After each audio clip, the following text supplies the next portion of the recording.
Yeah. All right, dude. Are you ready to go? I am ready to go. No, let's do it. 3, 2, 1. What's going on, you Dukes of Hazzard motherfuckers? Welcome to the Crocs and Hot Pocket Show. My name is Naaackers, and today I have Mr. NipNops. I totally forgot to announce a date. Today is Sunday, 21st, 2018, and this is episode number 52. This episode is a 1v1, and where we have on one other guest to shoot the shit, and today we welcome back Mr. NipNops. What up, dude? Round 3. What's up, dude? Round 3. What the fuck? Let's go. All right, so today is kind of a special episode. It was not planned until YouTube kind of made some changes around that we wanted to talk about. So today we are specifically dedicating this episode to talk about the changes to the YouTube Partner Program. We're going to be taking limited questions. We kind of want to keep the questions around the topic, but we're more eager to hear what you guys think about this as well.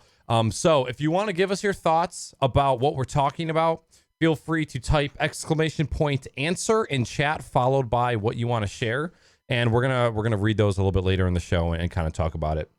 And then, of course, alternatively, if you want to submit a question for either of us to answer, again, more so around the topic of the YouTube Partner Program, you can use the question command in chat as well. So before we get to so one thing that I wanted to change. We do this already in a bunch of other podcasts, but you've seen The Wolf of Wall Street, right? I haven't. Not fully. Jesus Christ! Why? I don't know, man. Amazon Prime Video that shit, dude. All right, well, no spoilers, but there's a part of the movie where there's a bunch of dudes doing a business transaction. And okay. And they're in Switzerland, and the guy says it's tradition here in Switzerland to talk amongst ourselves for 10 minutes before we discuss anything pleasure. And I was like, you know what? Nice. That's a great fucking idea. So before we get down to business, let's take a second to just catch up real quick. So first of all, what the fuck are you drinking? Water. Drinking water. Is it La Croix? No, just water. Good. Keep that shit at the grocery store, NipNops. Dude, we were at the fucking grocery store today, and they had a Mount Everest of LaCroix water just sitting there, and I was like, this fake ass water, this Donald Trump fake news water. But they have a cola version or a cola flavor. I don't even want any part of that, and I like that shit. I was intrigued. If there's anywhere that has maybe one can for sale, I'd probably try it. We just got some mango. It's delicious. Is it like, okay, if delicious is 10 out of 10, is it like 2 out of 10 of deliciousness? It's because there's no flavor. No, I have discovered that like tangerine, which I had never had before, is like really flavorful. Like that shit is really super flavored. Yeah, I don't know why that is more than others, but it is. Okay. Okay. Well, what the fuck's been up lately? I know it's probably been only a month or so since I've had you on last. I think it's been longer than that, but I haven't been doing much, just streaming, and just got a turntable, so that's cool. I saw that. Yeah, I'm super pumped about it. It's actually been super nice just having an implement to play music in the main room of the house. Yep. Because we didn't really have I don't have any like wireless speakers or speaker setup anywhere, but now I do. And it's been awesome because instead of watching TV now, we'll just throw on a record like during dinner and that kind of thing. So okay. Yeah, but it's pretty cool. I like it. Have you already purchased your first vinyl? So I actually owned like about 15 vinyls. And oh no shit. I've only been able to listen to them like at friends' houses occasionally over the years. I've never owned a turntable during that time. And there were some albums I got just because when like once CDs kind of went down the tubes and it was all about, because I was on like the piracy train back in like the LimeWire and Kazaa and all those days. So I was on that. I was like, I'm not. And plus CDs, for those that don't remember, for all you youngins out there, CDs were actually incredibly overpriced. Like it was ridiculous for a long time.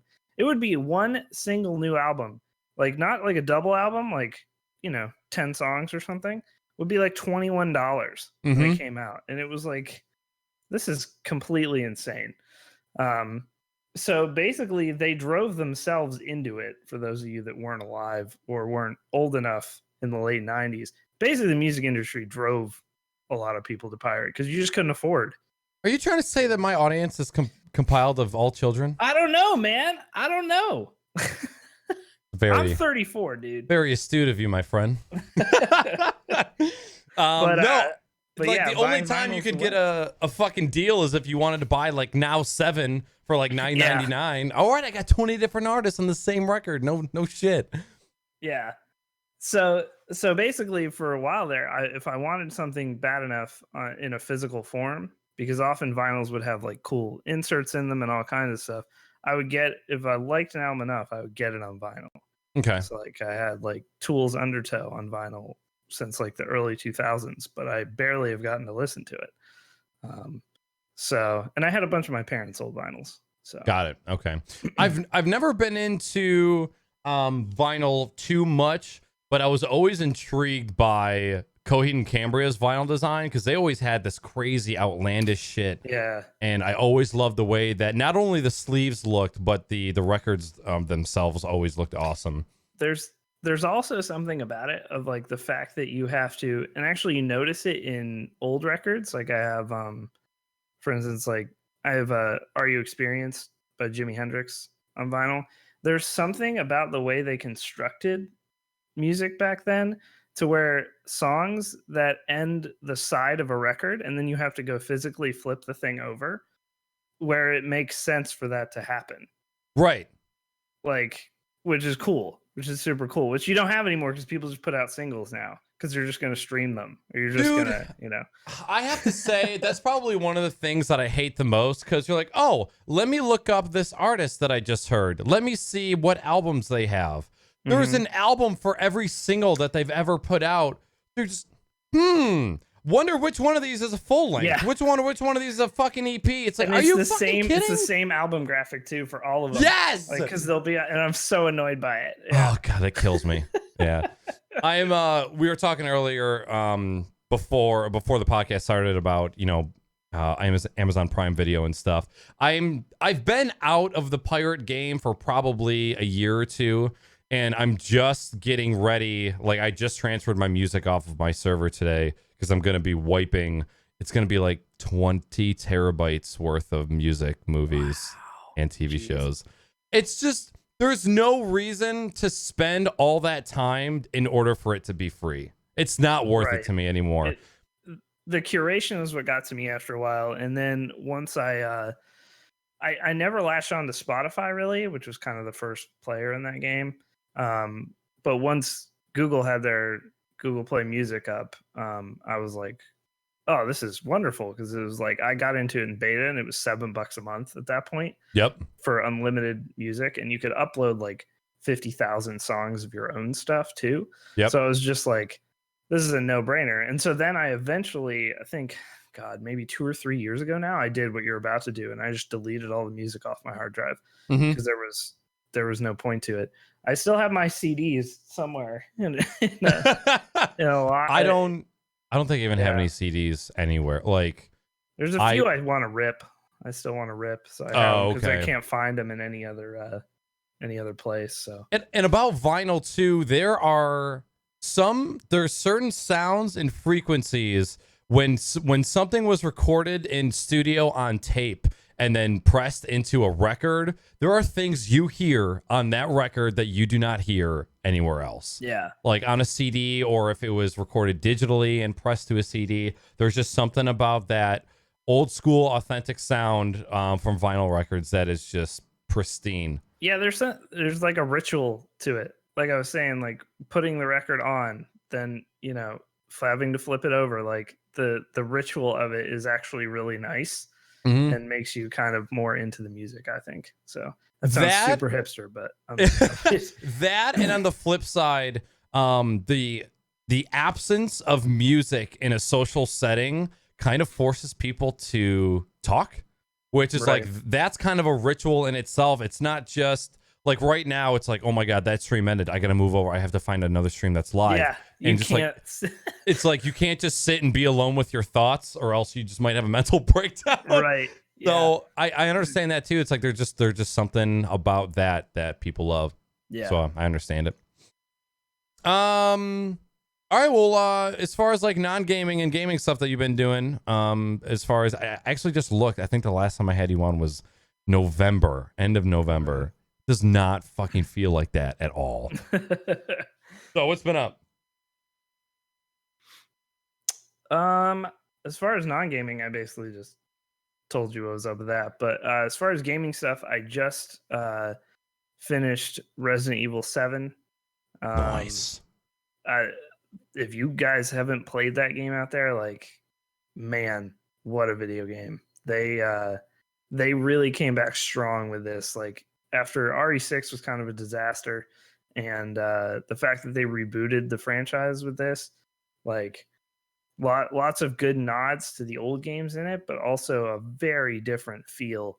But it also retained. So I remember playing Resident Evil 1 on PlayStation back in the day, and Wow. the tension in that game is replicated in 7, and they kind of got away from that stuff with more action oriented.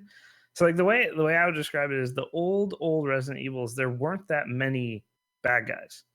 There actually weren't that many in the mansion, but there was always the threat that there would be, so you were just constantly on edge because okay. it was so hard to kill things too. Like, it was you had limited ammo, you had limited resources, and this game does all that, like, Got it. very well, to where I think maybe for the first hour and a half of the game, there's only really one enemy. What? Like, I'm not gonna go into detail because like you have to play it, but like I don't know if I could ever go back. It's so expertly done. Like, okay, it's a masterpiece of a video game. Like, it really is. Yeah.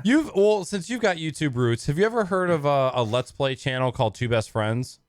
I've heard of it, but I've never watched a single thing of it. But yeah. Okay. My girlfriend introduced me to them. She has watched them for quite a long time and has been watching them lately. And I've watched a lot of Resident Evil just from kind of sitting in the living room and kind of watching and listening. Mm-hmm. And I don't, like, me being the age that I am, not having played any of the other Resident Evil games, I look back and I'm like, how could anybody play these games? However, I understand if you grew up with them, and I just don't have any pull to play anything Resident Evil because I never did. I wasn't allowed. 7 is a totally different game though, because it's first person.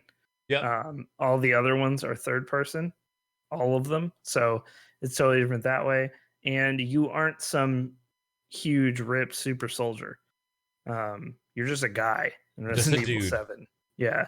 So it's very, very different feel. You're not coming in there with, guns equipped already. Right. And yeah, it's pretty great. It's pretty great. Okay. So I have that on my I need to play list, but I'm not gonna play it unless a sub select picks it for me. Like, so I want to play it. So many people have played it and said that they've loved it. Middle-aged stream, you, Weenie, I'm pretty sure really enjoyed it. I know it'll scare the shit out of you because I've gotten scared scared out of me just watching it. The scariness goes down as you play it, like, and as the game goes on. Okay. But I don't want to say more than that because it's still like a relative. It's been out a year, but like, there's probably still people who haven't played it. So definitely. But yeah, it's really good. I think it probably would have been my game of the year last year had I played it at that time. No shit. Yeah. It's really good. I'm interested to see what they're going to do with whatever they do for Resident Evil 8. Like, that will be very interesting to see how they follow up on this. So you said 7 was a reboot of the franchise? Yeah, it's a reboot. Okay. It's hard to tell unless I was to go look up like some sort of thing that goes over every reference in the game as to where it actually falls in the timeline of events. Okay. But I think it is supposed to be. My best guess is that it's probably supposed to be taking place before RE1, actually. But like, I don't know that for sure. Okay. But Weenie and Chad said the DLCs are pretty good. I've heard the DLCs are amazing. Got it. I did not have a season pass, so Okay. But yeah, RE7, and I've also been playing as far as newer games that I've been playing. I played through Life is Strange Before the Storm recently. Very good. Worthy successor to Life is Strange. I liked it better, I think, than Life is Strange. Really? Yeah, I thought it was a lot more fun. First time I've heard that. Anybody say that? Yeah, I think it was a lot more fun because I think it kind of took itself way less seriously. Got it. And I think that was a good thing in that case. Okay. Also, God, Rachel Amber is like, and Rachel Amber and the Chloe in the prequel are better characters than every character in Life is Strange. And that's another game that I've got on my to playlist because I've never played a single minute of it. But yeah, it's pretty good. It's relatively fast to play through too, the prequel. There's only 3 episodes, right? Yeah, you should play through the first game first. It'll be kind of like, although it fills in a lot of gaps, you could play it before, but and then I've been playing Persona 5 as well. Okay. Another newer game. Dope. It's fun. All right, dope. Well, let's jump into the business part. And so basically what we're discussing. Oh my God.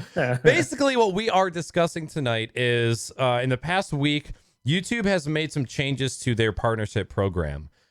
Pretty much if you do not have 1,000 subs or 4,000-ish hours of watch time in the past year, you are going to be losing access to the YouTube partnership program, which the main feature of that being you're no longer able to monetize your videos with ads.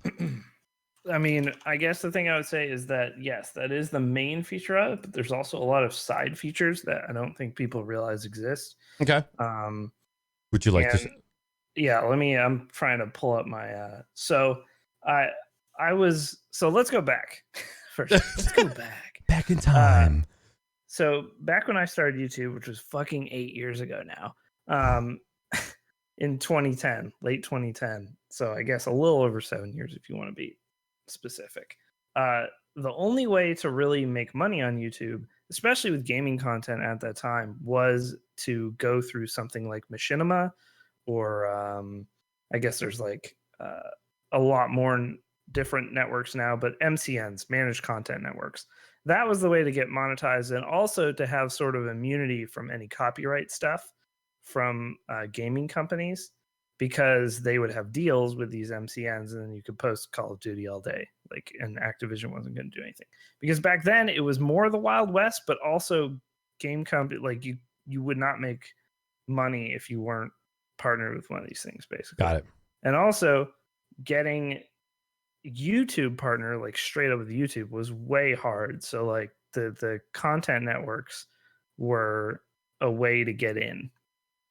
Over the years, they deteriorated. They probably weren't making any money, which is fine. Like Machinima just unpartnered pretty much all of us. Yeah, right. Time. Like, which like for me, like, let me be clear, I don't make any money on YouTube. Basically, I make, like, I think Naaackers is in the same boat. Like, we post our podcast there, and like that's about it these days. Yep. So, but you also get access to things like, you know, like, well, monetization, but also you can do like, there's different things like custom thumbnails and like some other things that I believe do come with partnership. You get a custom URL for your channel. Longer videos, I believe, is something that comes with that as well. But regardless, it was much easier to get in on that. And then YouTube was, after a while, YouTube was just like, well, anybody can get partnered. So they just let everybody get partnered. All you had to do was apply.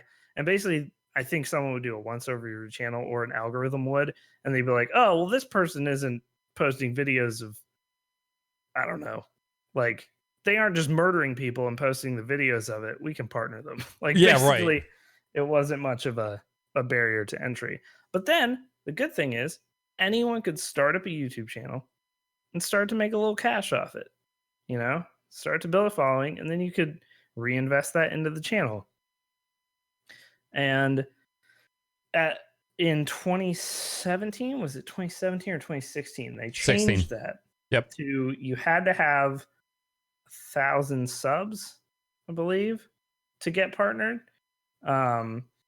And now they've changed it to you have to have 1,000 subs and 4,000 hours watched of your content in the last 12 months.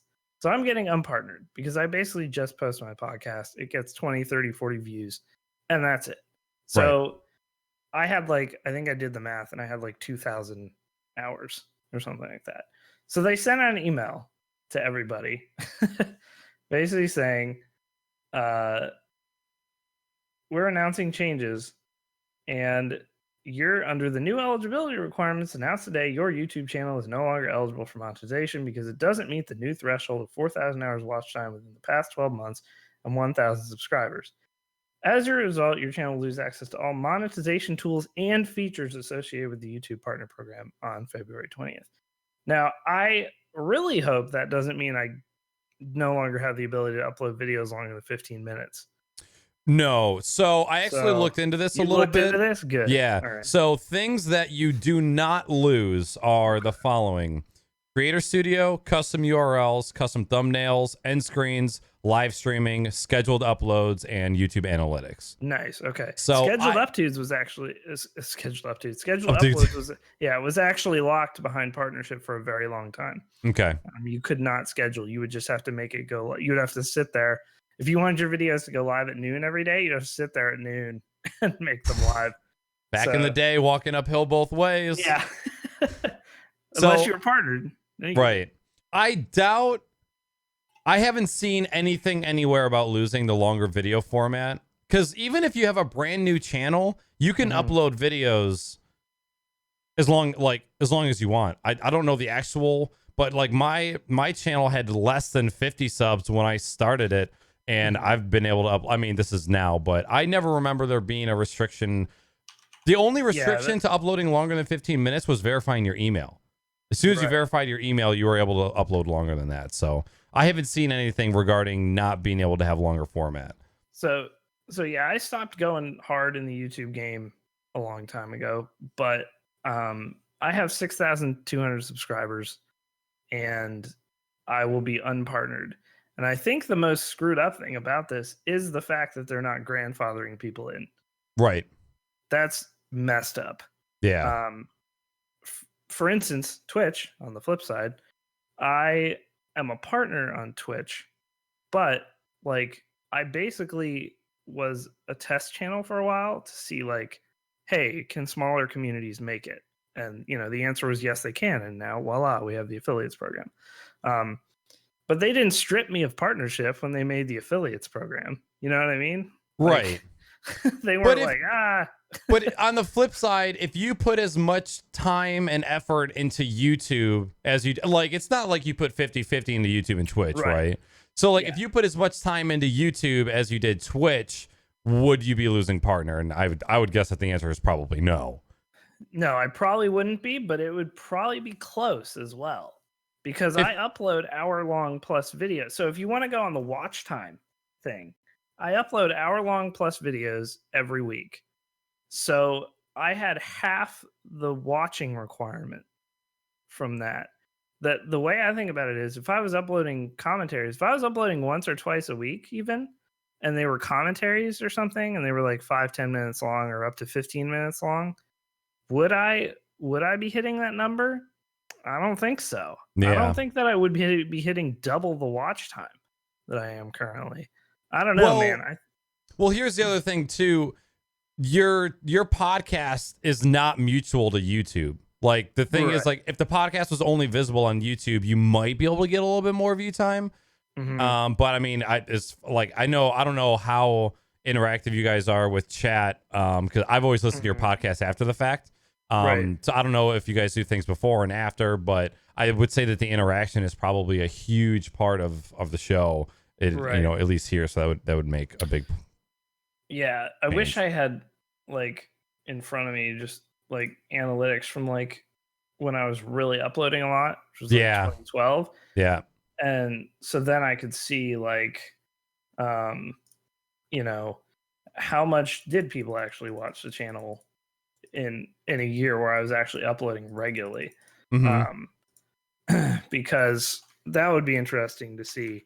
Um, I don't it I just think it sucks to ever put a barrier to entry on making a little bit of money off something creative and something that is probably a hobby for a lot of people.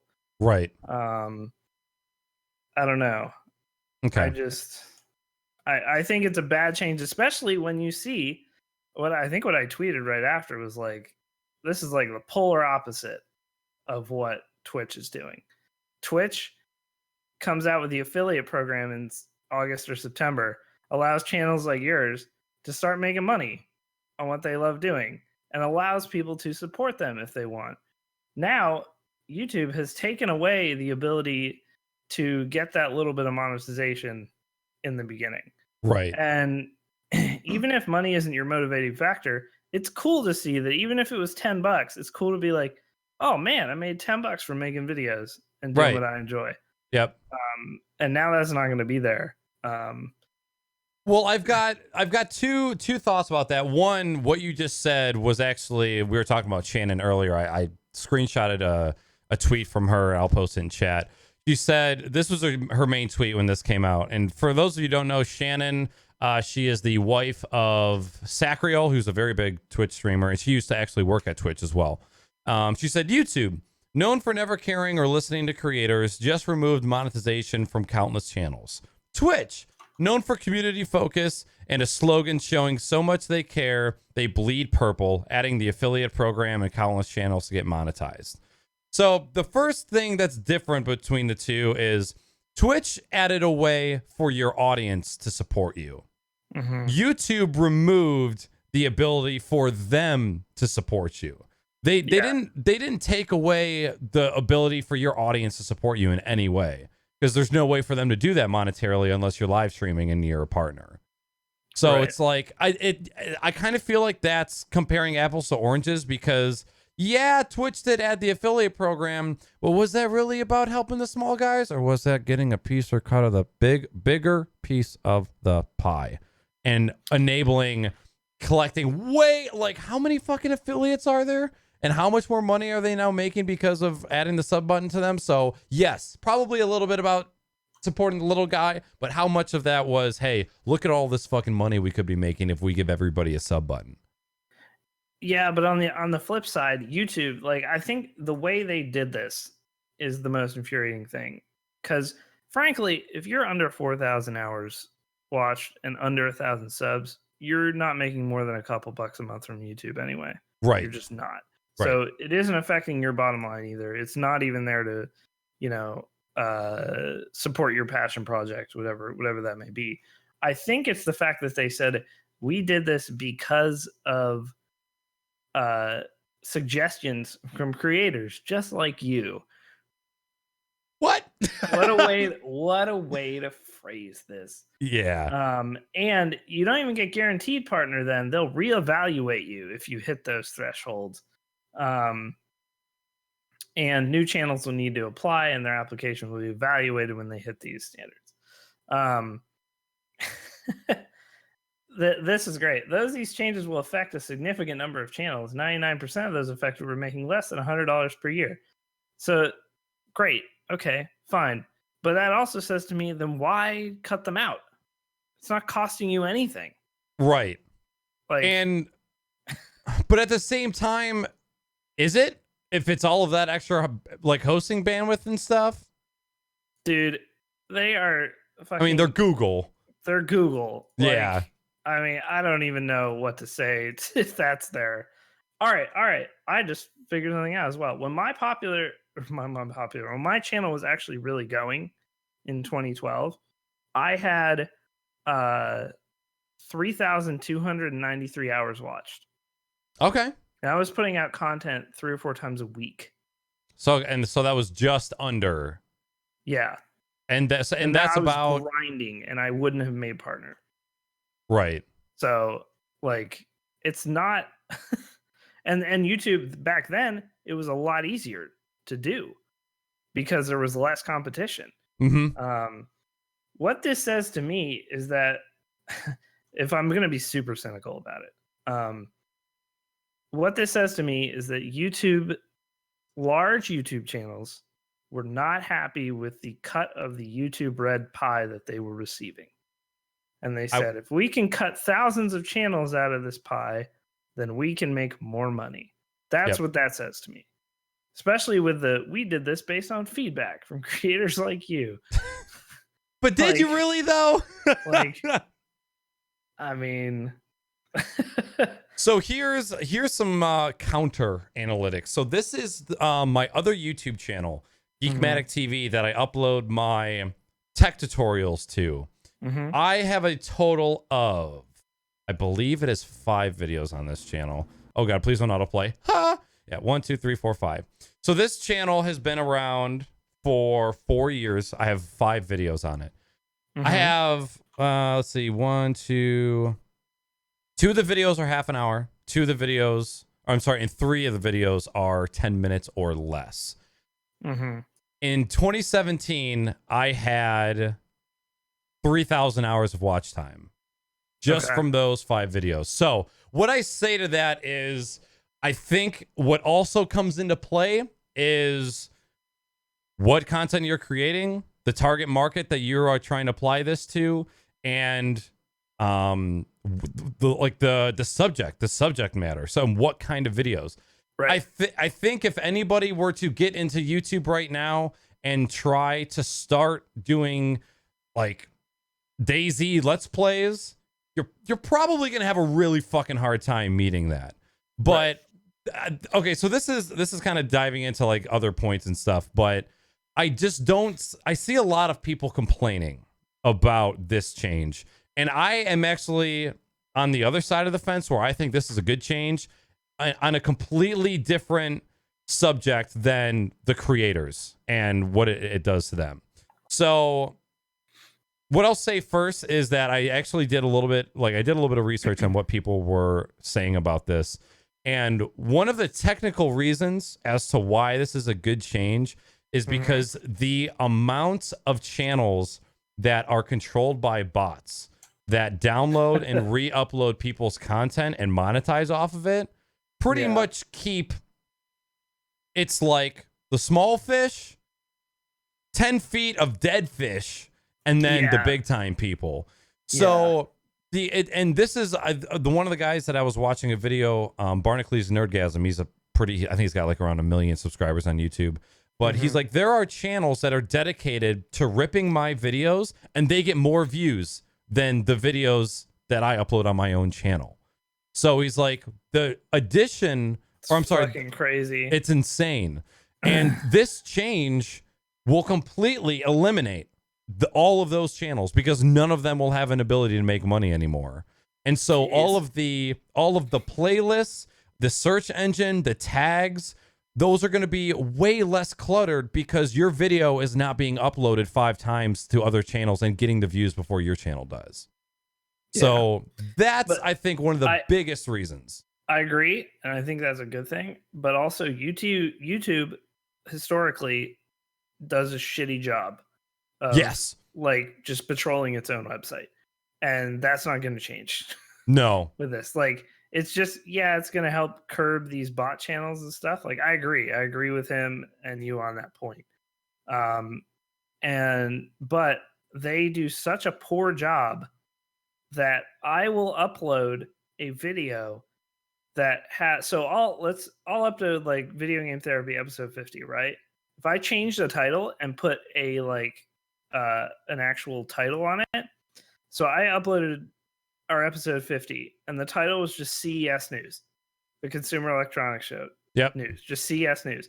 And my video got flagged that it might not be good for all advertisers. What the fuck? With CES News. I also got, I think we talked about this last podcast. Maybe not though, but we put up a video for Halloween. We put up a podcast for Halloween. We called it Halloween Spooktacular. I remember talking about this. People call things Halloween Spooktacular. Stores call shit that. It got flagged because the word spook was in there. Yep. Which is a slur. but like spooktacular, as in Halloween. Yeah. As in there's nothing here. Like for you It's to be fucking October. Yeah. Like, I had the word Chinese in a title and they demonetized it. yeah. It had nothing to do with like Gotta be careful So- with that. stop. Like they're basically just saying we suck at this, so we need other controls. Like we are horrific at patrolling this website. And they really So- are. They are. Yeah, they're horrible at it. So aside from that point, one of the tweets, like I was just reading through, specifically reading people who were saying negative things about the channel. And I try not to get into Twitter drama, but I do try and challenge people on things that they say, because I mean, I want to know when they say something, I want to know the why behind what they say. And sometimes Twitter's good for that. Other times Twitter's bad for that. So I'll actually, before I get into that, I had a small encounter with somebody. Summit was talking about lyrics break and everything. And somebody replied to Summit saying like, dude, I respect you. Thank you for this tweet. You know, I work 40 hours a week and I also stream 60 to 70 hours a week. So I know how it goes. What the fuck? And I replied and I said, there's no way that you do that with a full-time job. I'm telling you right now, you are not live for 70 to 80 hours a week. And then half an hour later, I deleted the tweet because I realized it wasn't worth getting into. It was not worth it. But yeah that is. But oh boy. this fella must have had all tweet replies forwarded to his email, because he came back hours later saying, like, I don't know why you decided to hate on me, but, you know, blah, blah, blah. Like, I do this, that. And I'm like, dude, all I was saying was that I'm pretty sure you're not streaming 70 to 80 or 60 to 70 hours a week, because that's pretty much impossible with a full-time job.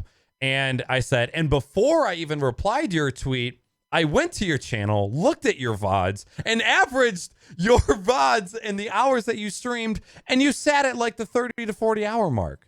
So I was just challenging you on what you said. And he kind of like accused me of hating on him. And I was like, dude, I no hate. I was just trying to challenge you on what you were saying. Have a great day. And then he's like, okay, yeah, no harm, no foul. And it was fine. Yeah. But so overall, let me just say that I don't think these changes are going to impact anyone trying to do YouTube. Like, if you want to get into YouTube, I don't think this actually impacts you very much, because you weren't going to make any money at these numbers anyway. No, you weren't going to make any money at these numbers anyway. Nope. Is it just a general bad look though, and the way they phrase things, which has been YouTube's problem for forever? Yeah, terrible PR.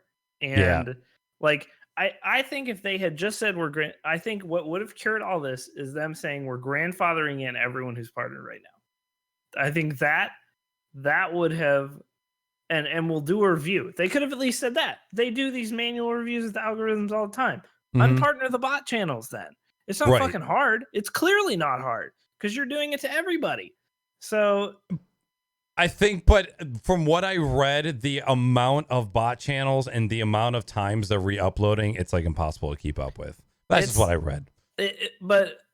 There's so much gray area. This is why it's difficult, because there's so much gray area too. Because what are you going to go after people who make like CS:GO frag movies? Like, these frag movies get like 250,000 views each. They're essentially stealing content from tournament organizers and leagues by putting them together, but no one else is going to put them together. The leagues aren't going to make these videos, and the community fucking loves them. So, like, you know, there's so many areas like that where if you're taking stream clips of people, like, there's a, you know, I don't know, there's just a lot of gray area to where maybe it's not a bot channel, but they're just compiling things. But there's so much garbage. There's so much garbage anyway. Like, how many kids react channels do we need? Like, none. You know we need none. We need zero. I just think it sucks whenever you take away something from people who are trying to start the thing out. That's what I think sucks. I think penalizing people like that just kind of sucks. I agree to an extent, and I guess I'll probably get into why a little bit later. One of the tweets that I read was him screenshotting the email that he got and said, "There goes my motivation to actually make and post cool videos. Way to go, YouTube. Here's my channel in case you want to follow and help." And then I gave the sort of cliche. I understand that it's cliche and I kind of half believe it, but I'm like, why not just make videos because you enjoy it at the beginning? Like, why are you worrying about money so early on? And then, but as soon as you say that, you have so many people who are like, you can't pay bills with passion. You can't pay bills with happiness. You fucking know that. We understand that. And so I was just like kind of looking at his other tweets and kind of seeing what he was saying. Mm-hmm. And in another tweet, he said something along the lines of, haha, yeah, I know I could probably get more followers. However, I think I need to make better content in order to get those followers. Well, okay. So I said, well, hold on a minute. Dude, you're saying that you're mad that YouTube is taking away your monetization. Your videos are good enough to be monetized by advertising companies that are affiliated with YouTube. However, the content is not good enough to warrant the collection of new followers and to build an audience. How does that make sense? How do you have enough faith in your content that you think you should be getting paid to make it, yet you don't think it's good enough in order to get new people? And then in further replies, he says, I only uploaded 2 videos last year. What? What the hell are you talking about?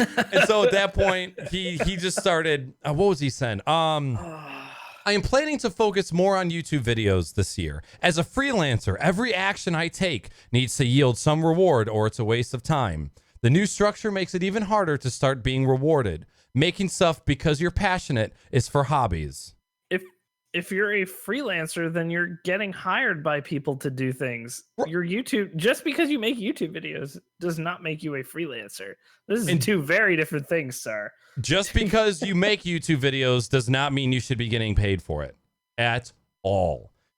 So I ended that conversation very quickly with a have a fantastic Wednesday because I knew I wasn't getting anywhere with that guy. Yeah, that was not going to go well. I think it struck me. It struck me like my emotional response right away was like, this is shitty. And this is coming from someone who makes no money off this. Like, right. I'm in the same boat as people who probably should be unpartnered or probably are starting out at this point because I don't get the views to make any money on this. And that's fine. But I think it's just the fact that they sent me an email and told me I was losing this status as a partner and then said, we did this because we talked to other people who also make videos. And they said no. And I was like, what? And then they're like, unless you surpass this threshold in the next 30 days. Like, what? And that there should have been more time. There should have been 6 months. But it's just like, it's just a ridiculous way to roll it out. And then my immediate thought was, well, look at what Twitch did. They give you this path to follow with like these achievement things in there and everything. Like, an affiliate is so reachable, guys. It really is. If you enjoy streaming and you want to make a little cash off it, or people who watch you are like, I wish I could support you other than, PayPal or something, you can now do that. Affiliate, the threshold to make affiliate is not anything crazy. Right. I mean, I stream 3 times. Yeah, I guess it's just like I just think the mentality of both sites is so different. Polar opposite, for sure. Yeah, and one is welcoming and one does not feel welcoming at all. And even using YouTube is kind of like, I don't know. So I was reading this and I was again just reading through like other people's responses and what they were saying and what I'm trying to figure out why people thought the way that they did. And of course, when people are like the cliche response, you shouldn't be, if you have the thought of dollar bill signs when you're looking at a hobby, you're probably not going to have very much fun. If you were thinking about money, it's not a hobby at that point. It's a business venture. Yeah, it's a business venture. And for me with Twitch, there was a time where I was like, I would like to be a full-time streamer. This is a goal that I have. And eventually it wasn't like I came to the conclusion of like, well, I'm not, making what I was and I don't have the time for this anymore. So like this dream is dead. I never really said that. It was just like, well, you know what though? You put pressure on yourself when you Mhm. when you're trying to do something like that too much, and it cost me a lot in real life to like try to go after that. It was not a healthy thing to go after. Yep. And then I came out of it on the other side like, well, this is a good little chunk of hobby change here on the side still. I can buy a video game every month that I would have had to pay for before, and I have an outlet creatively, and I get to chat with cool people all the time. And even if I can only do it for like, I used to stream for like 20, 30 hours a week, and now I stream for like 12 hours a week, something like that, if Okay. that. And it's like, but I love doing it. So that's enough. Like Right. there has to be a certain point of realism. And I think a lot of people come into it either entitled or they think that everyone can just do this. They think Yes. that this is something where, oh, you can just pick it up and grind out 45 hours a week like it's a normal work week. Let's say you're in a situation where you can do that and you're gonna make it. This is Right. gonna be your full-time gig. Yep. Like if you're going into that with that mentality, you're gonna get a wake-up call very quickly. Very fucking quickly. Yep. So my main point with people that say you can't buy groceries with exposure, you can't buy groceries with passion. Get it. You shouldn't be you shouldn't be fucking supporting yourself if you have less than 1,000 subs. And if Yeah. like this is a blanket statement, okay? I hope nobody gets offended by this, okay?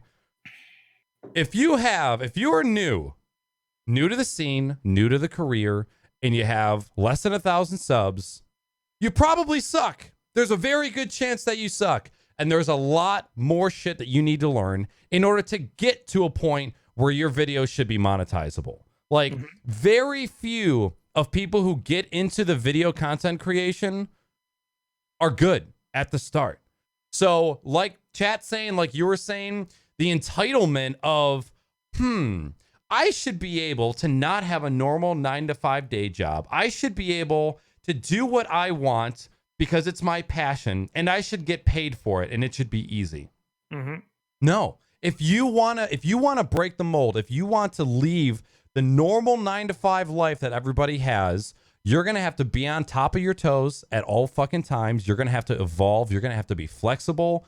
You're going to have to do things that normal 9-to-5 people do not even have to think about. Normal 9-to-5 people, they sit at a desk, they get the same work that they've been getting forever, and they push it out the other end, and that is their job. Content creators, you have to pull shit out of your ass every single day. You have to create, and that is the biggest difference between those two. So why everybody has to suck in the beginning in order to get better. So what's the difference between not being able to make money your first 1,000 subs or doing a unpaid internship or unpaid training or something? Like why does it have to be you have to go right to making money in order for this to be an enjoyable hobby for yourself? Because I think that also a lot of people out there would like everything to be equal and nothing to be hard to earn. Need a Like, a safe place on the internet. yeah, exactly. And I think there's a lot of just when you get in the real world, you're going to get slapped around if that is the attitude you have. Like when people like I love when Lyric took this break, people were like mad. Like Yeah. people Oh, that yeah. follow people were mad. It's like Yeah. this guy gets on the internet and entertains you for 6 or 7 hours a day, like Right. 5 days a week. Mm-hmm. He doesn't know you anything at this Right. point. Like he's earned what he has through a lot of hard work. If he's burnt out, man. Streaming burnout is real. It's Like, so real. yeah, it is not an easy job. Like it is a dream job for a lot of people. It's not easy. And you get on a stream, you kind of put on a streamer face for the stream.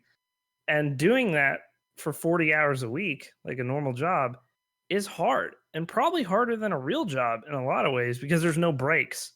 There's no breaks. Yeah. Like, It's go, go, go, go, go. Yeah. Shit, you just said something that made me think of something else. Donations, subs, tips. When people do that to you, I think the misconception is a lot of people think that money is going to get them something in the future. But the truth is that money is supporting what the creator has already done. And you are continuing to support them through what they're doing, not what they're going to do for you. Right. If you've got the thing in your mind where you putting your money out there is going to give you anything in return other than entertainment, like video entertainment, you've got it all twisted. If you get anything extra, like if they do community nights, sub nights, giveaways, if they like fucking IRL stream them losing their virginity, that is worth it. That is worth but that's all extra. None of that shit is expected. You should be supporting your content, your favorite content creator because you fucking want to, because you want to see them succeed. It shouldn't be like, oh, well, fuck, you can't take time off, Lyric. Are you kidding me? You can't do that. There's $5 a month. There's a closeness that Twitch brings, an artificial closeness that Twitch brings that makes it a lot different than like movie stars or TV stars, right? That kind of thing, because there's that closeness of like you talk to this person every day, and you watch them every day, and you get a glimpse into their lives every day, and so you think, well, you can't take that away from me. Like that's like it's me time. And, and it's so. But yeah, a lot of entitlement, a lot of not wanting to work for things in there. But yeah, I think it's very similar to how most of my parents and I would say most of my current generation worked and went to college at the same fucking time. And nowadays, that's like the generation under, that's kind of unheard of. It's like, wait, school and work at the same time? How will I have fun? Please.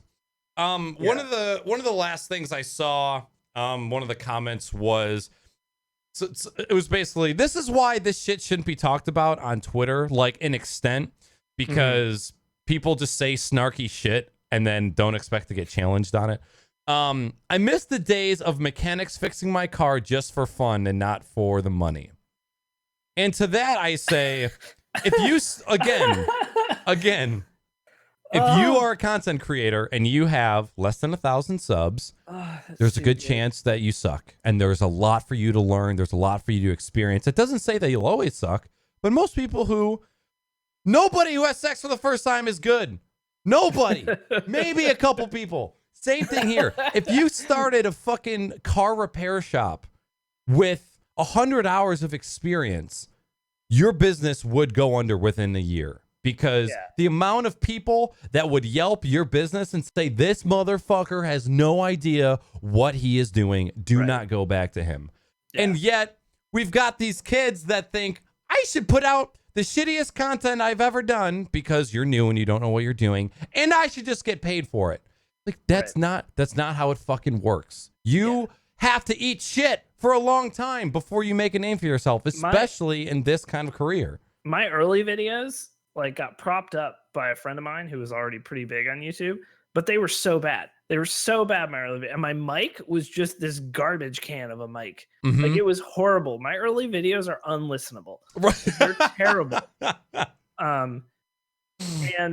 And the thing is, the game has evolved. Like the YouTube game has evolved, well beyond when I was doing it. You literally could just play a game of Call of Duty, record it, and then talk over it. That was all you had to do. It didn't have to look great. Like you would just look up someone's Sony Vegas settings and hope they were good. You didn't have to do any editing really at all. But now, if you're not up to the quality standards for the most part, and your hope is to make it big, it's not gonna happen, dude. No, just like any other fucking career, you have to learn about everything. You know, if you're not good enough to make money, you're not gonna make money. That's just how it is. And I think people, and this kind of ties back to the entitlement thing too, and also ties back to my analogy about fixing cars. If you want to have a business fixing cars, you got to rent a shop. You got to pay property tax. You got to pay rent. You have to pay utilities. Yeah. There is no cost to entry for YouTube. Yeah. Except for the internet that you pay for at home. Yeah. And you probably aren't even paying for it. No. That's fucking, you don't have to, like, the time before YouTube where you had to rent a web server and pay somebody to manage your web server in order for it to play videos on the internet. Yeah. Flash player, like, it kind of ties into like the, it was way harder when we were younger kind of thing. But it's not just that. It's just they're taking it farther. It's like, you don't fucking understand how easy it is for you to make money if you actually fucking try, instead of just uploading whatever the fuck you want and then whining. The barrier to entry is super low. Like, it's super low for streaming or YouTube. You can stream off your PlayStation 4. Mm-hmm. You just need a headset. Like, you don't even need a cam or anything. Like, you just stream off that thing and start streaming that way. And that's, you stream for 1 or 2 friends, whatever. Start out that way. It's fine. But if you're not good, or you're not going to be good at first. It took me, I think, probably a year to learn how to interact with chat and also play a game at the same time. Oh, dude, longer than that for me. It took so long. It took so long to get used to that. So just to not, like, the face you make when you're like uncontrollably uncomfortable and you're trying to stream. It took me years to get rid of that face. Just to have my normal face on stream. Yeah. One of the final points. Just 2 other comments that I was reading. Comment that I saw that I really, really liked, that was in response to the people who are saying you can't buy groceries with passion. Getting paid for creating the content you love creating and creating something just to earn money with it are 2 very different things. Right. And that made my nipples hard. I thought that was fucking on point. Yes. And the last comment I saw that I just kind of made me shake my head a little bit. The only people who say this regarding you should be, do it because you love it, not because of the money. The only people that say this are those who are miserable at their own jobs and lives and are too bitter to feel that they should pay their hard-earned money to experience something that someone else enjoyed making. That's a terrible sentence. Seeing someone else enjoy their work enrages them. I don't think that's the case. I feel like that is a very minuscule part of the population that thinks that way. I think you're wrong on that. I think that a lot of people, I would agree if we're talking about like smaller YouTube channels, but I think a lot of miserable people on the internet are indeed miserable people in real life. Oh, for sure. And very unhappy with how their life is going. Yeah. And so their outlet to take that out is to be anonymous on the internet and be angry. That's true. This is true. Yeah. So there is that factor. This kind of ties back into, fuck. I lost my point. Damn it. Oh, so good. God damn it. I lost it. I don't know. You can keep going. No, that was it. I just think there's a lot of people. I will highlight myself in this. Several years ago, I was pretty miserable. And so I was also pretty miserable online. Like, there was I was very unhappy with my job and my life. And so, there's people who get very mad at video game developers, and I was probably one of those people, like 5 or 6 years ago. And now I'm like, there isn't a thing I could tweet about video games to, like, you know what I mean? Like, it's not worth it. Like the Battlefront 2 stuff, like, that was egregious and it sucked, like, with all those. But it was also like, why? This is such a waste of time to be angry at, until right to a 30 tweet series on why this is terrible. But I would have done that like 6 years ago. Oh, really? About like Call of Duty or something. Yeah. I thought of what I was gonna say. So when when we were talking about channel analytics earlier, and you were saying how before you could upload a COD video, talk over it, and you could get views, and that's it. And YouTube has evolved from that. And all of the big time YouTube creators always say that you have to be extremely aware of your competition, and you have to be aware of your surroundings, and you need to know when to put certain type of content out at the right time. And you have to go out looking and see what there is a lack of and see if you can fill that hole. So to the people that say that getting to 1,000 subs is too hard, I would say that you are probably lazy and unmotivated. And the reason that I say that is because I took a YouTube channel that I have no social media for. I have a Twitter. I don't use it. I have barely used it in the past 3 years. I have a website for. I don't advertise. I don't tweet about it at all. I uploaded 5 videos, and I was 80% of the way to the watch time and halfway to the amount of subs that you needed. 5 videos that total to less than an hour and a half of actual videos on YouTube. And the way that I did that was I took a part of my passion, which was technology and creating tutorials for people. And I went out there and I said, there's no tutorials for this. There's no tutorials for this. There's not that much info on this.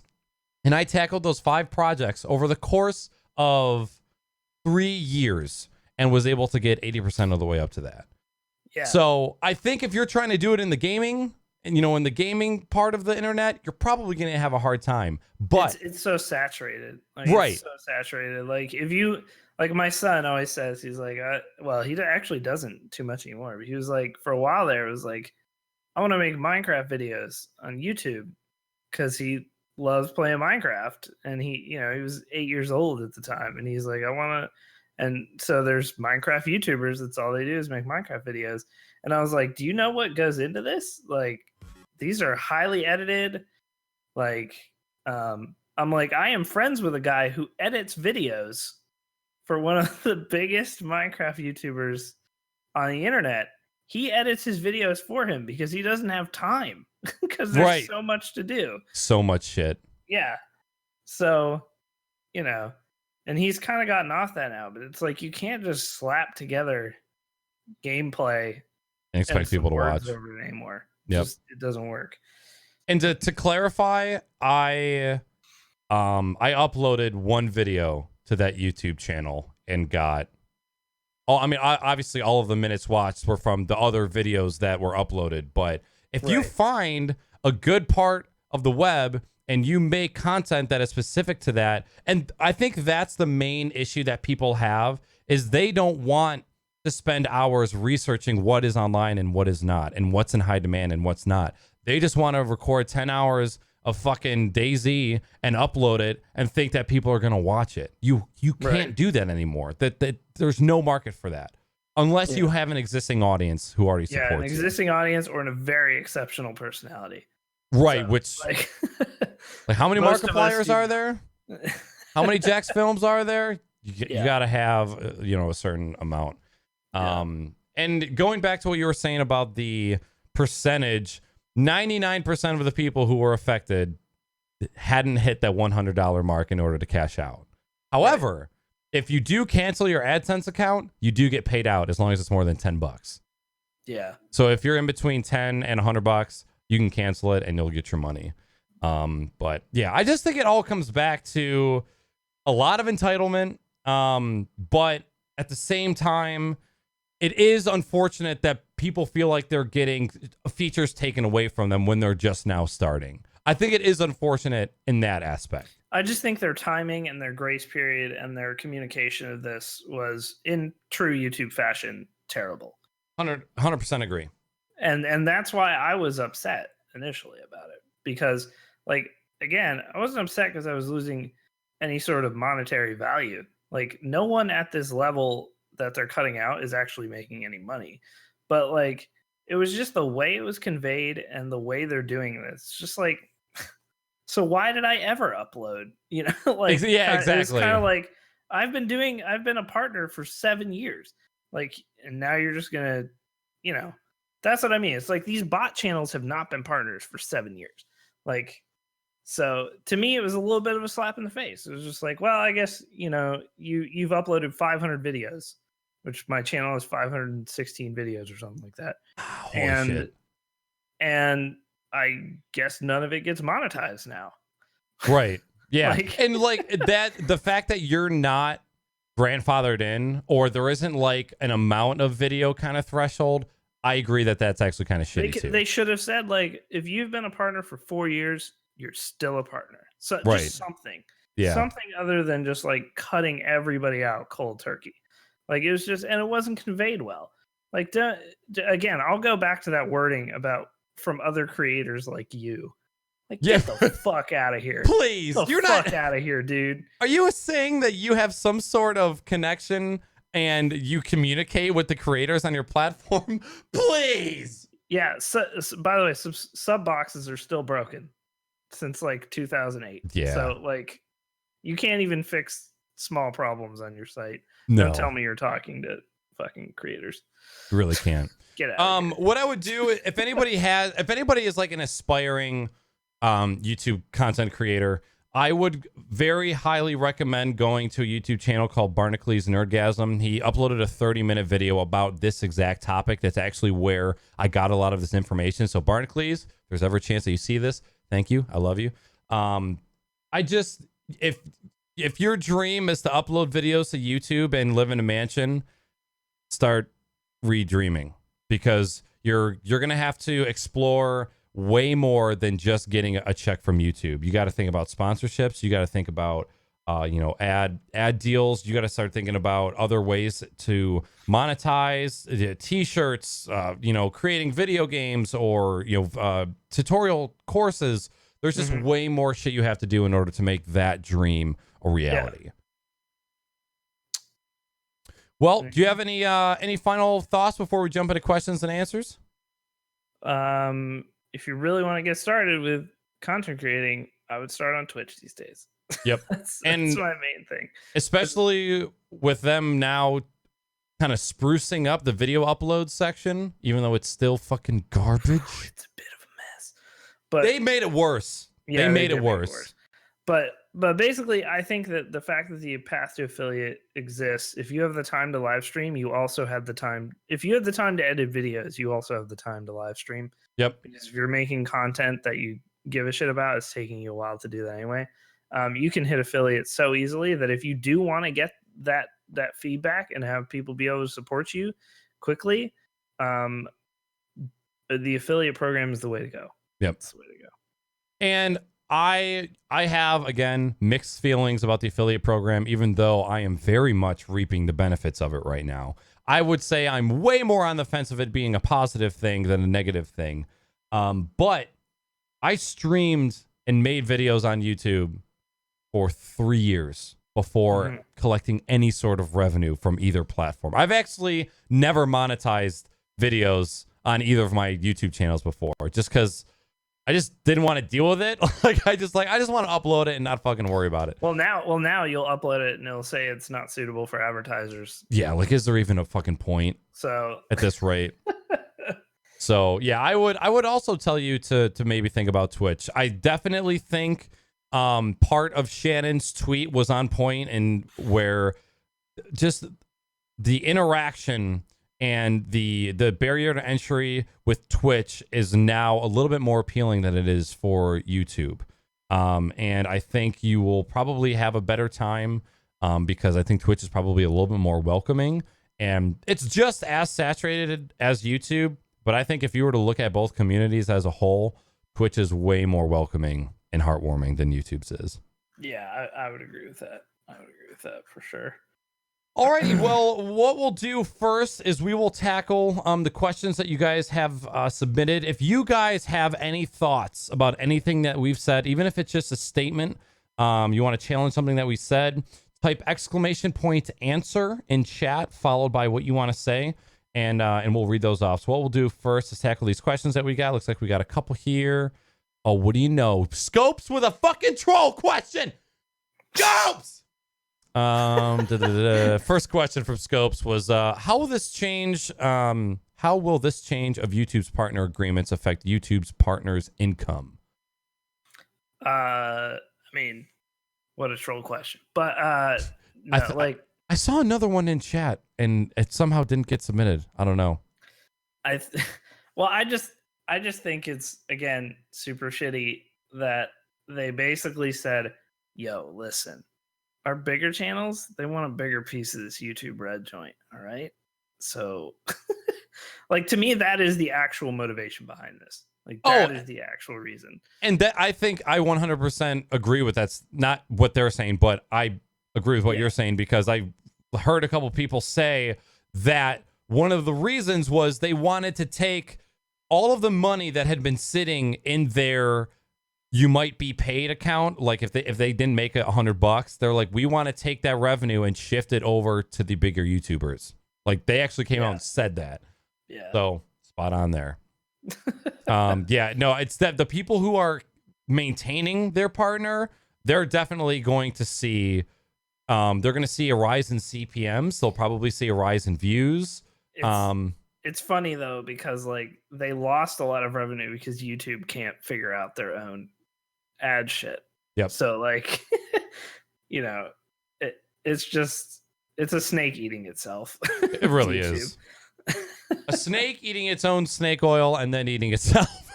All right, next question, also from Scopes. Do you think this change will do you think this change will cause more YouTubers to seek different media platforms to show their content? No. I just don't think there's something to be said for things like Vimeo, but like there's no competitor to YouTube. Like Vimeo actually does have better quality and like higher bitrate videos and doesn't downsample quality as badly as YouTube. But it's never going to be YouTube. Like if you're no one's going to leave YouTube who's a big YouTuber to go somewhere else. Like where are they going to go? Right. I don't think it is going to make people upload their content to other platforms, although I'm actually kind of a firm believer in not having your content only on one platform. Like we do this podcast on Twitch. It's also a good idea to have it on, YouTube. And then, I advertise the podcast on Instagram and on Twitter. So you again, eggs in one basket analogy. Right. I definitely think it will make partners and aspiring YouTubers to find other ways to make money. And like I mentioned before, there's merch, there's Patreon, there's GameWisp, there's PayPal, there's so many other ways. There's sponsorship deals, there's ad deals, there's sponsored content, which you see a lot of people doing. Weenie just said she saw Summit roll a trailer for the new Maze Runner movie on stream. Yeah. I wonder fucking how much you got paid for that. Probably a lot.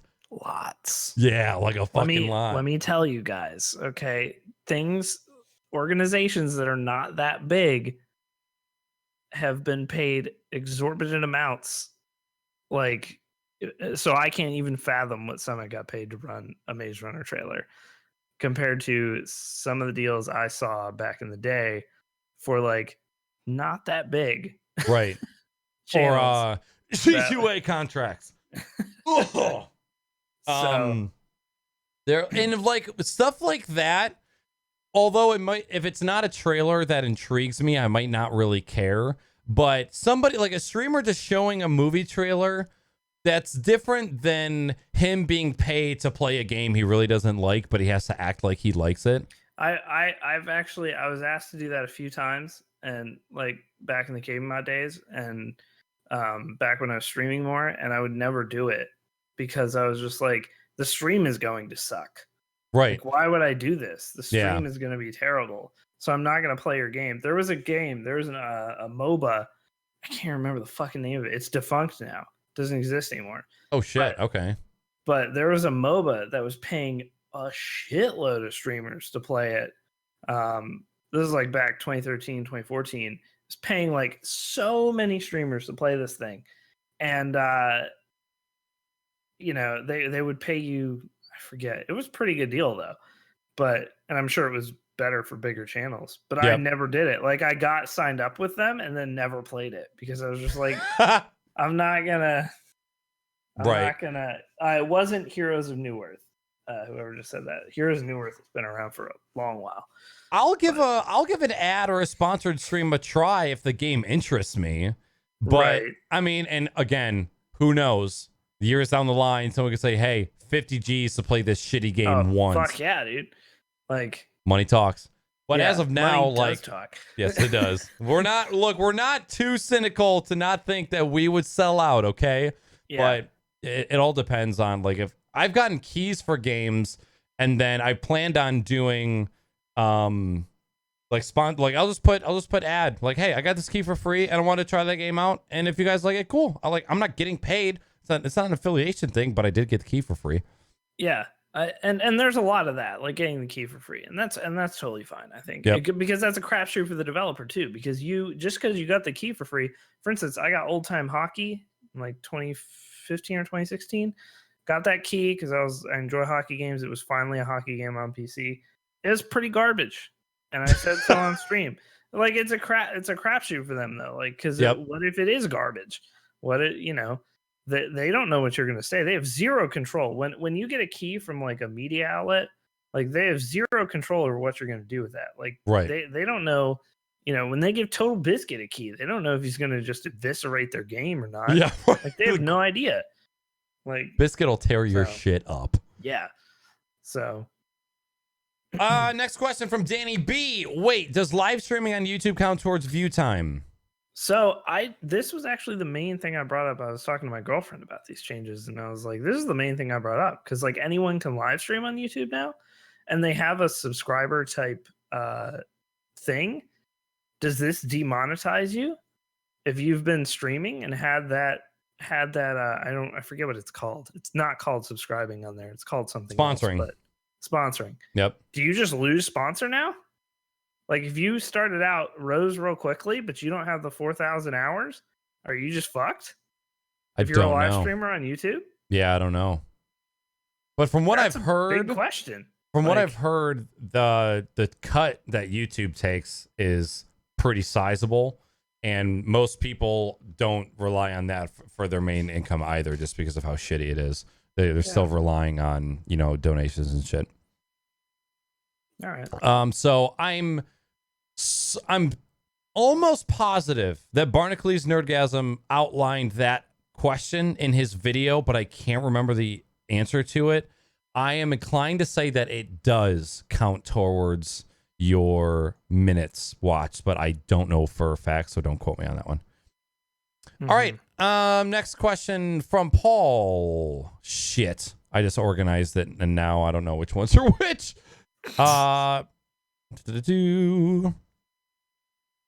YouTube channels like Twitch fails. How can they use your Twitch clips and potentially make money off them?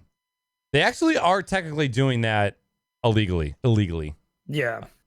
It would be, I think, like, so for someone like me or Naaackers, it's like just not worth your time or effort to stop them from doing it. That being said, I don't think it's like someone like the size of Lyric or Summit. It's probably not worth it for them either.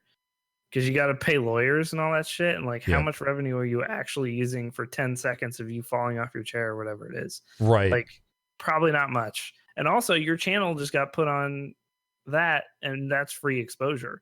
Exactly. And when you're small time, people probably don't really care if your clip gets taken and put to a compilation that gets 500,000 views.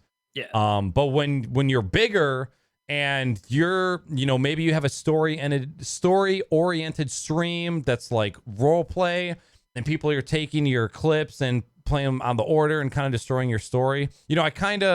I just watched the podcast with the lead from fucking Metallica. I don't know his name. James Hetfield? Yes, James Hetfield. He was on the Joe Rogan podcast. He was talking about the whole shit with Napster, and he was talking about like half of the art, or a good portion of the art in music, is writing. And then the other half is choosing how we want to release it to the world and choose the order that songs are in on an album. And he's like, and when you get your shit leaked and released, you don't have any control over that. And I think a lot of streamers are starting to get fed up with these compilation video channels because they're like, our content is supposed to be consumed a certain way in a certain order at a certain time. And that thunder is being taken away from, it's being stolen from us. It's like And Tool with no streaming of their albums. right. No streaming deals. They want you to consume Lateralis as it was intended on the record. Yep. And not only are they stealing your content, they're making buku bucks off of that content as well. Wonder how much those fucking Stream Elements motherfuckers are paying those compilation videos for putting their their logo at the beginning and ending of their show. I know one of the big streamers that's speaking out against those channels is Pokalals. He's a popular Overwatch streamer, does a lot of VR, but he's like he files copyright strikes on every video he sees that he's in. So I think that's good. But the small people aren't going to care because it's exposure for them. They're just like, I don't give a shit, whatever. But yeah, a lot of the bigger guys care. But yeah, to what extent do you go to follow through? Yeah. Okay, next question. What are your thoughts on Patreon? Is it for you? Do you support anyone on Patreon? Do you support Kickstarters? Have you kickstarted a Shaquille O'Neal game?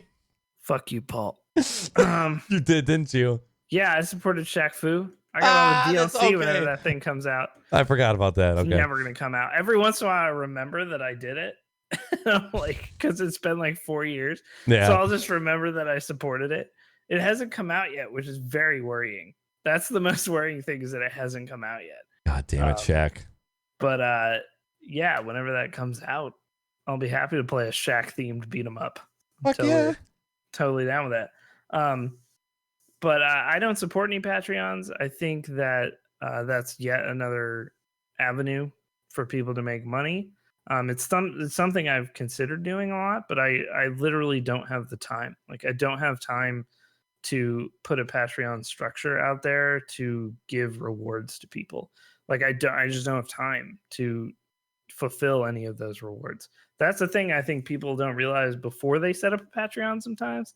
It's like, I'm going to set up a Patreon for, especially if you're just a streamer, right, or something like that. If you make art, I think Patreon makes a shitload of sense. Like, if you draw or paint or whatever, that makes a shitload of sense.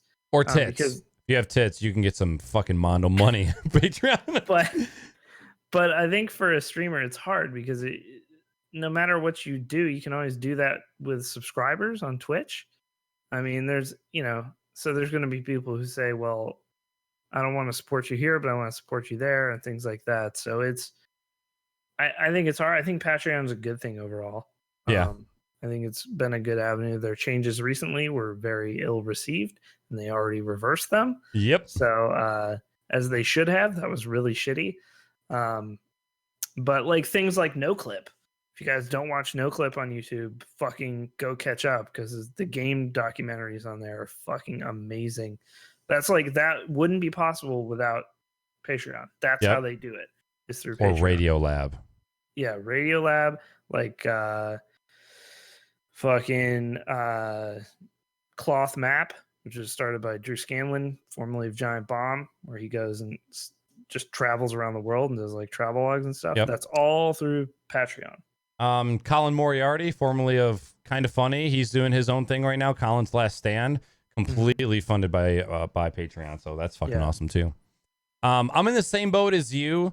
All of the income that I get from Twitch streaming is not income that I rely on to live my everyday life. Right. It's all extra, and it's all stuff that I keep within this realm, whether it's buying games, hardware, subbing to other streamers, that kind of thing. I do not have the time or the resources to push out Patreon tiers to create anything. It's already hard enough taking an hour to upload this podcast to YouTube every week or so. Like, to think about having to do anything else extra just to generate more revenue that I don't need, it is just a waste of time to me. And I'm not to the point where the money generated from this hobby is needed to live my life. And I fucking love it like that right now, because it keeps it a hobby. So after I got divorced, I did need Twitch just to stay afloat and to well, I had to sell my house because I then was with a house by myself on one income. That's that right. before had been for two incomes. So my stream, although it was only, you know, a couple $100 a month or something, that helped me to like pay bills and be able to also keep streaming, which helped me. My mental health to stream was like helped. So, but once I moved and got all that out of the way, it's been awesome to not have to do that and to Right. be able to buy games again and be able to just put things back into the stream. So that's been awesome. And I think most people are in the same boat you are with streaming, as to they have a regular job, and even if they're affiliate or even a smaller partner, they use that money to buy games or to up their equipment or Yep. you know, do that. And I've been able to do that for the last 6-8 months, and it's been awesome. It's been awesome to finally be able to like put that money away and be like, oh, if my gaming computer bites it, I'll have this cash. Yep. So. And that's been ever since because before the affiliate program, I think it was just as the affiliate program came out. Actually, no, it was actually long before that, I'm pretty sure. I just stopped accepting donations from PayPal even before bits were a thing. And I was just like, I just didn't want to deal with the chargeback and any of that bullshit. And just, again, just money clouding the creative aspect of this hobby. But ever since the affiliates and the generosity of the community with their subs, I've been able to buy a streaming computer. I've been able to upgrade my audio. I've been able to get games to play on stream. So I understand the need for the revenue in order to put it back into what you're doing in order to create a better experience. And it feels good. It does. It feels good when you do it. But we all fucking grinded for fucking years before we got to that point. So sit down and eat shit.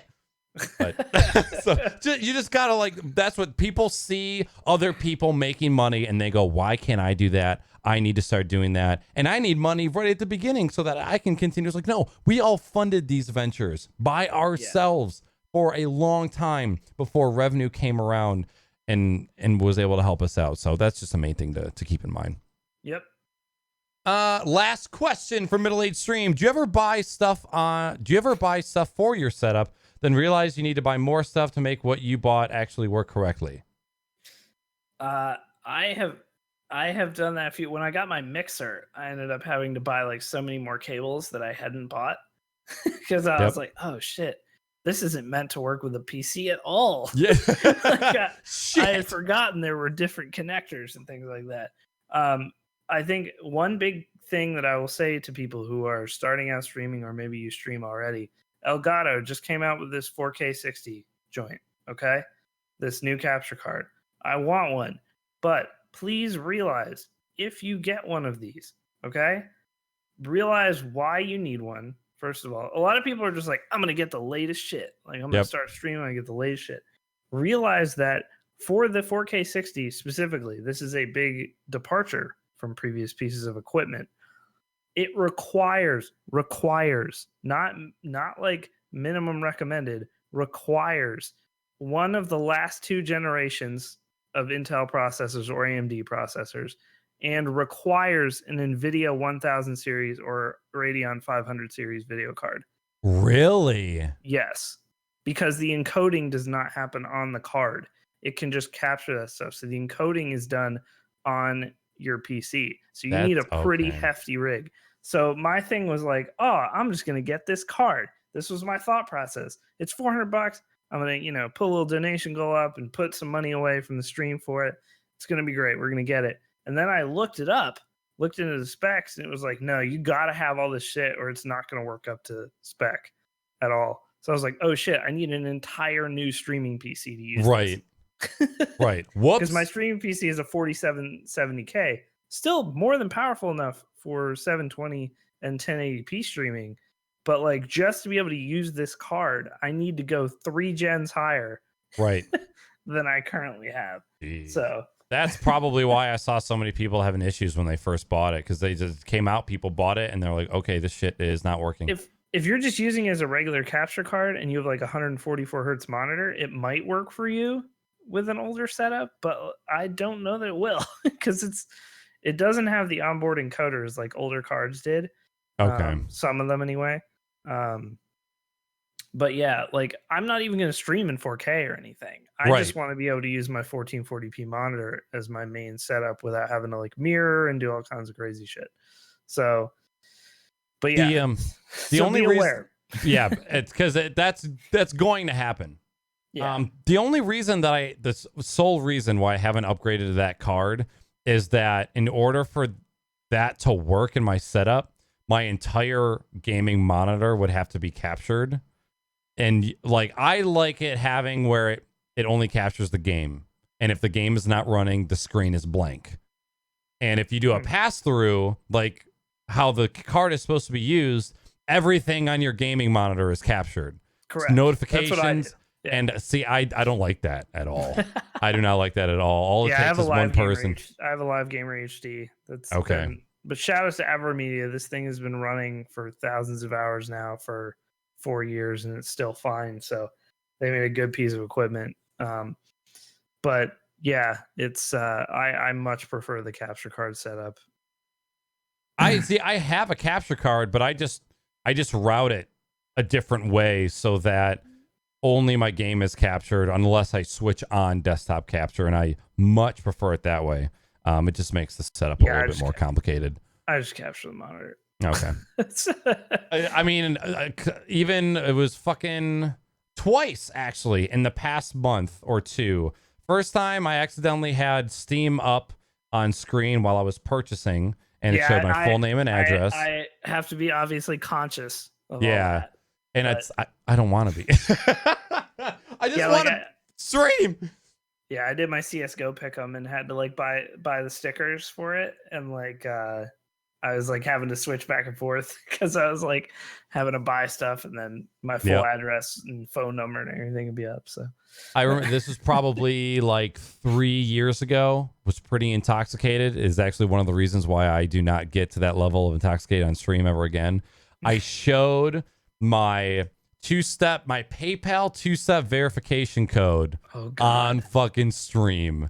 Oh no. And I've never sobered up on stream so fucking quick.